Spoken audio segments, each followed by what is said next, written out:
Never lose sight of your own sin.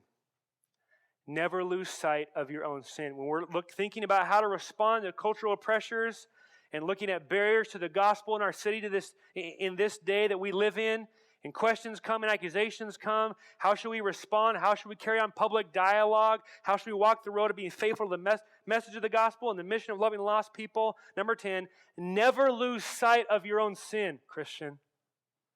Verse 1 of chapter 26. So Agrippa said to Paul, "You have permission to speak now, Paul, for yourself." Then Paul stretched out his hands and made his defense. And you know what he does for 11 verses? He just strings out his own dirty laundry. I did this, I did that, I killed these people, I persecuted these people, I imprisoned these people. I was filthy, dirty, guilty. Paul never lost sight of the reality of his own sin. In 1 Corinthians 15, he says, God saved me, a sinner of which I was the chief one. I was the top dog, captain, capital S, sinner. He never lost sight of the reality of his own sin. So when he's given the opportunity to give a defense for himself, what he doesn't say is, I've done this right, I've done this right, you've done this wrong, I've done this right. Look, here's my, all the things, look at all the awards I've won. He starts with saying, look, I made this mistake, I did this wrong, I killed Christians, I oversaw the murder of Stephen, who loved Jesus and never had harmed a soul. I imprisoned innocent people without trial. I was out of control in my anger and my sin. I think it's instructional for us when we consider how to engage in this conversation with the culture.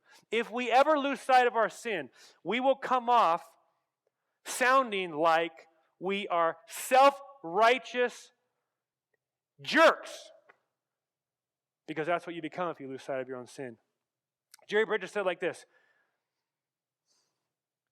you've never had a day so bad that you've ever moved beyond the reach of God's grace. You know the next line is, right? And you've never had a day so good that you've moved beyond the need for God's grace. It just boggles my mind in my own life how quickly I can become judgmental, and how quickly I can become a Pharisee, and how quickly I can become the white-walled hypocrite, the religious guy looking down the nose at everyone out there, all the schmucks who haven't figured it out yet. I can go there so quickly.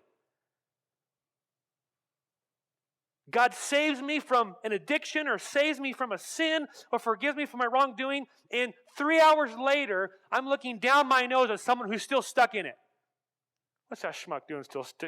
I've got this figured out for 3 whole hours here. That's not the flavor of someone who is in touch with the reality of their own sin. And when you get in conversations with people, no matter what the issue is, the flavor that should be about us and around us, the ethos that accompanies our church culture should be, yeah, you may have your issues, but I'm the worst sinner I know. I'm the worst sinner I know. Never lose sight of your own sin.